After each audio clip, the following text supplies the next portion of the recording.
Hello students, I'm getting this ready for day 5. I'm gonna try to start getting these videos loaded the night before so that as soon as you guys are up and ready to go, you can get your little bit of instructions from me and then go for it. First of all, shout outs from today. These are the students who, as of about 9:30, had all of their work done. I've got a pretty decent list of 16, so not bad at all. Trayton and Jaslyn and Caleb, Macy, Eli, Connor, William, see, Mina, Wesley, and Maxwell. So I've got some new people showing up today, which is great. Tristan and Christian was able to get everything done today. Kellen and Cami, and Alyssa and Nathaniel. All right. I like doing this for a couple reasons. I think, hey, it's always fun to hear your name, even if it's on some teacher's random YouTube. That's fine. And it gives parents a chance to know whether everything was turned in or maybe we somehow missed something. Other things to go over real quickly, what the schedule is going to be like for Friday. There's going to be iReady. Try to do that for about 20 minutes or at least finish one lesson, whichever comes first. Try to read for 20 to 30 minutes. Really, 30 minutes of reading is not bad. And then just record that on your reading log. Lots of reading logs. I see that you have a summary of what you read, but try to write down on the side those interesting words. I know for me, even when I'm reading, I run across words that I might not know that I think are just really descriptive, and I like hearing those. And then at the bottom of our schedule for Friday, you guys are going to do an art project, and I'm really excited about that. I want to see what you come up with. It says use objects around your house and create some 3D art for me. So I am expecting to see a wide range of what that looks like. It could be a fruit basket. I don't know, 3D art. So come up with something and then send me a picture. And let's see. The last thing is quizzes. I do actually have your quiz ready now. Sorry, it wasn't ready for today. It's going to be a quiz over perimeter. This is what you guys were studying when I was gone and when Mrs. Johnson, the other Mrs. Johnson, was teaching you guys. She covered area and perimeter for me, and she said that you were getting into perimeter, but you might need a little review, and then you guys hadn't been actually tested on it yet. So the quiz on quizzes is over that. You're going to get to take it twice, and the first time you take it, take your time, try it out, and then it will go over the correct answers with you. And then maybe wait a day and take it the next day and see if you can get more of those correct. And that'll give me an idea of where you're at and what kinds of questions are still going to be a struggle. And that's probably something that we will talk about together in our next Zoom meeting, which will be on Tuesday. Okay, so with all of that, that's the plan for Friday, for today when you see this video. And the last thing I'm going to do is go over grammar.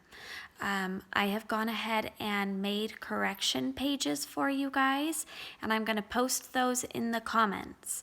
So go ahead and look through my first couple comments. You'll see a picture for every math page, and it'll give you a chance to correct your math. And then you'll see a picture for the back of your reading comprehension page about sandcastles. And really pay attention, you guys, to how I am writing in full sentences. And if you aren't, please fix that. We need to be using full sentences, okay? All right, so I'm going to flip my camera around here, and the rest of this video will be going over your grammar. So you can go ahead and pause for a minute, go find that grammar page, hopefully you still have it, and then follow along.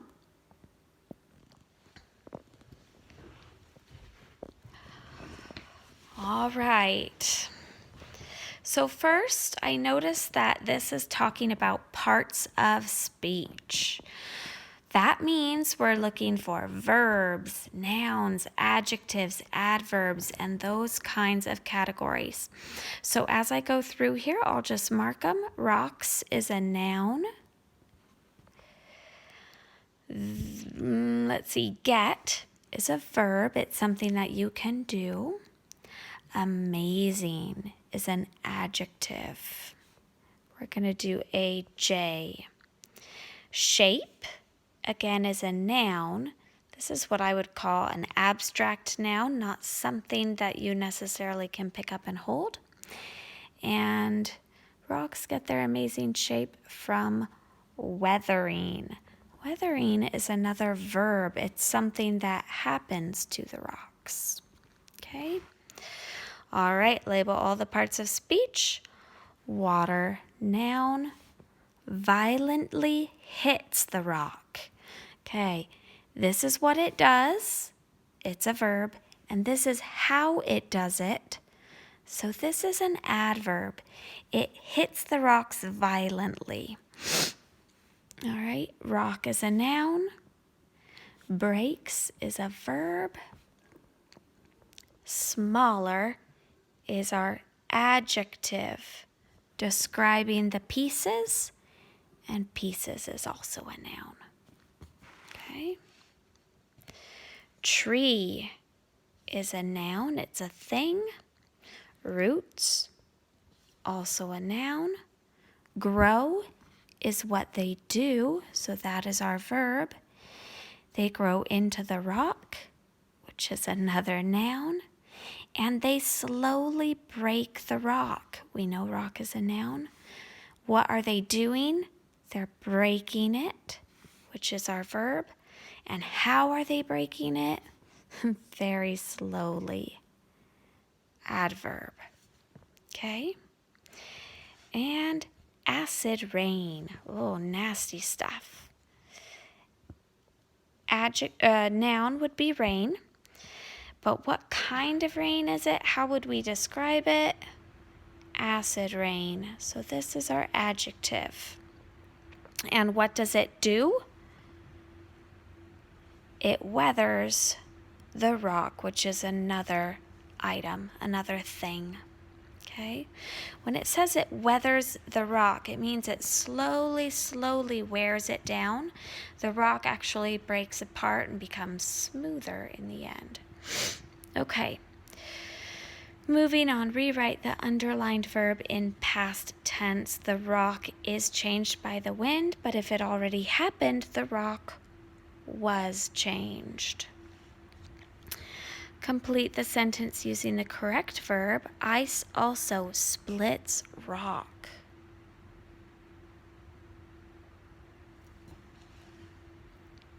Now using future tense. Bugs break rock by building their homes deep inside the cracks. Bugs will break. Interesting. Do we have a spelling mistake there? No, other kind of break. E-A-K means to break something apart. B-R-A-K-E would be to hit the brakes, like in your car. Okay, complete the sentence using the correct pronoun, them, it, their. Acid weathers rock by dissolving, by dissolving, do you think we're talking about one or more than one rock? Since it says rock and not rocks, we're going to say by dissolving it, okay? Referring to one rock. Which best completes the sentence? Wind and water are forces that cause rocks to break apart. We know this says force, this says forces, and this says forces. But this apostrophe tells me something belongs to these forces. And we are not talking about something belonging to the forces in this sentence. Forces. Underline all the nouns, circle abstract nouns in red and concrete nouns in blue. All right, here are our nouns. Trees are a thing. Rock is a thing. Force is actually a thing, okay? Now, trees and rock, those are things you can walk up and touch, pick up, move around, plant, etc. Making them concrete nouns, we'll just mark them as blue, okay? Force, we're going to mark that as red, as an abstract noun. It's something that you can't necessarily touch or pick up. It's not a physical item. Okay. Persons, people, or peoples enjoy taking pictures of beautiful rock formations. People is already a plural noun. We don't need to add that S to it.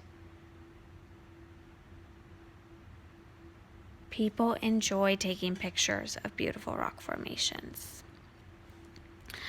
Write a pronoun to replace the underlined noun. People enjoy taking pictures of beautiful rock formations.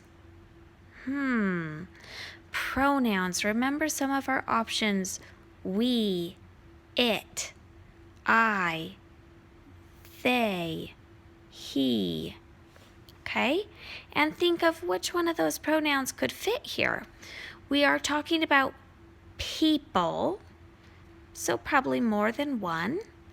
I think they could be a great fit. They enjoy taking pictures of beautiful rock formations. Rewrite the book title correctly. Remember, in a book title, almost every word is capitalized, unless you have one of those very small little conjunctions or joining words. If you give lowercase a mouse a cookie. Every word capitalized except for those very short joining words. Her ideas are over the top. Oh, remember literal and non-literal. Is this something that absolutely is happening? You can see it. Her ideas are actually over the top of something else? No. These are non-literal. They're probably not actually on top of something else. It's saying that her ideas are big and grand. What does it mean to bite off more than you can chew? Did I actually take a big, huge bite and I'm choking on it? No. This is non-literal, and it means well, here's another silly phrase. I got in over my head. I got more work than what I can do.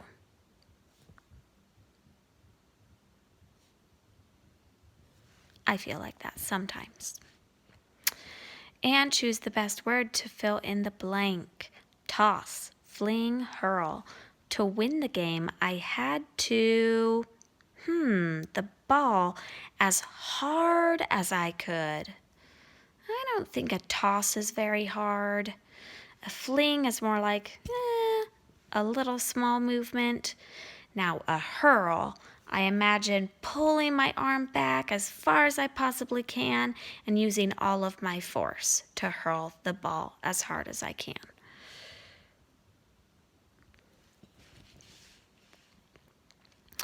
Okay, and this week's word list, someone was a little bit confused about this.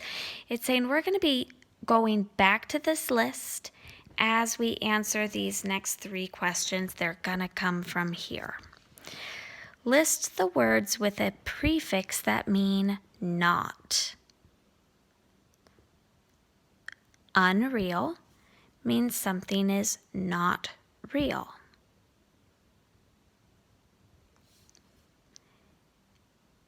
Immobile means something is not able to move. It is not mobile. Illegal means something is not legal. We should not be doing it. Uneven means something is not even. Insane means something is not sane. Now, sane is probably a word you haven't heard a lot in that context. Sane means logical, makes sense. It isn't crazy. But insane is not sane. It is crazy. Recall, preview, and regain. None of those. Okay, now we're looking for words that have a prefix that means before. Remember? Pre. Just like in prefix, pre means before. I see pre-approve. I see preview, and that's all I see.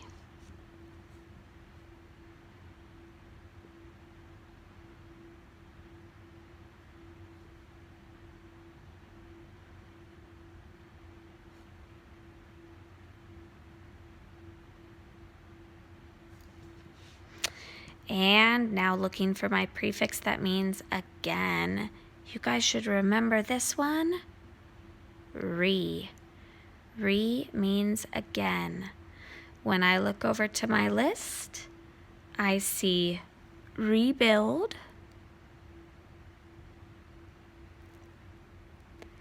and I see recall, and I see regain.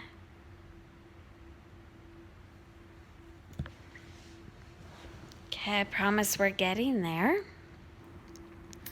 Underline each compound word. Write the number of syllables. Underline each compound word. It is only a compound word if you can pull the 2 parts apart and they would still be complete words. Backpack, newspaper. News is a word, paper is a word, back is a word, pack is a word. We can't pull apart cucumber. We can't pull apart aquarium. It wouldn't make separate words. Okay, and to check for those syllables, remember clapping doesn't always work that well. Try to look at your vowel combinations. How many do you have? Also, put your hand under your chin and feel as your mouth opens up to say those vowel sounds. Cucumber, 3 syllables. Backpack, 2. Newspaper, 3. Aquarium. Even though these are right next to each other, they are making separate sounds and therefore are separate syllables. Aquarium, 4. Which word means not level or smooth? That would be when something is unlevel. Un means not. Which word means to inspect or view something ahead of time? I see it right here. Preview means before. I am viewing something before. Just like I always try to preview movies or shows or YouTube educational videos before I show them to you. All right, and which word means to get back something or or to get back to a place or a position. Okay. To get back something or to get back to a certain place or position. I'm going to say it's to get there again, right? We're trying to go back to that place again. So it's going to be one of these. Regain means I'm gaining it, I'm getting it back. We're going to go with regain for now, okay? All right. Add punctuation to correct this sentence. What is going on here? Asked Jenna. Oh, what were Jenna's exact words? Her exact words? What is going on here? And of course, we know she wants to know what was going on. She was asking a question mark. Okay. Which word could be found on this page of a dictionary? So we're practicing our alphabetization. It has to come in between chair and cherry. So I know that it's going to have a CH because both of these words do. Can't be carrot. Chess or change? Chess has CHES. I see CHER. You know what? R comes before S. This S would have to be moved to the next page. Therefore, change, CHAN, comes after I. So change could go on that page. Add punctuation to correct the sentence. Please line up for lunch, stated the teacher. Stated would be another word for said. So what were the teacher's exact words? Please line up for lunch. That is what she said. Comma. Always a comma. Which word could be found on this page of a dictionary? Okay, I'm going to go through this one a little bit quicker. I see a GAD and a GAR. I need my third letter, right here, and right here, to be something that would come in between a D and a R. I would do that. Here's an I, but you know what? It's starting with an F. S comes after R. GAIN. Last row. Unscramble the letters to find the punctuation that is used to show ownership or possession. Ownership or possession. I'm going to make myself sound really silly here. I should have looked at this ahead of time. But that would be your hyphens right here. And let's see, that's not looking like the correct combination. You know what I'm going to do? I'm going to double check my spelling, and I'm going to double check here. That should be an apostrophe. Oh, that's what it is. Let's see if I can spell it, you guys. I'm going to make myself look silly here.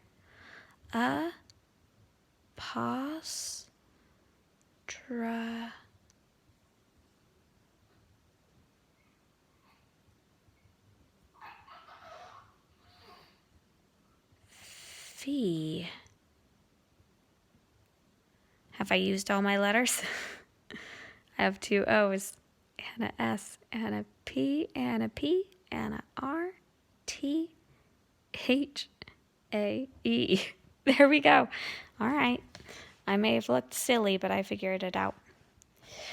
Write the word dog as a possessive noun. Okay, this is what we were talking about back here with forces. This is the apostrophe. It shows that something belongs to these forces. We didn't use it there. We do want to use it here because this bone, it belongs to the dog. So we're going to say it is the dog's bone.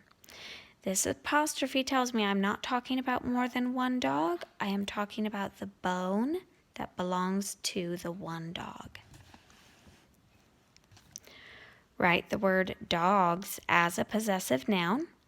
The bone belongs to the 3 dogs. Now the rules change. I do need to show that I am talking about more than one dog. If I put the apostrophe here, it will make it look like it's one dog. So I move my apostrophe to the end, showing that I do have more than one dog and the bone still belongs to them. Last but not least, you guys, if you stuck with me this whole time, you are champs and you're learning a lot, I hope. Which best matches the picture, the baby's bottle or the baby's bottle? This is talking about one baby. One baby that it owns a bottle. But here I see 2 babies. This is talking about more than one baby and the bottle that belongs to them. So because I see 2 babies, this is the sentence I would choose. Now I think 2 babies owning one bottle is not a good idea. One bottle is not enough for even my one baby, but who knows? Okay, that's everything. I know it was long. If you felt like you 100% needed it, maybe you could skip ahead and you went through that quickly, I hope. But I know that some people need that. And there are a lot of kind of subtle things when we get into grammar that sometimes not even your parents can help you with. If I asked my husband to do this with you, the answers would have been really different. So definitely take some time and go through it. And just make sure that when you do the work, you go back and make sure it's correct. Otherwise, what's the point? We've talked about that in class before. Okay, love you guys. Have a wonderful Friday and send me those pictures of your artwork.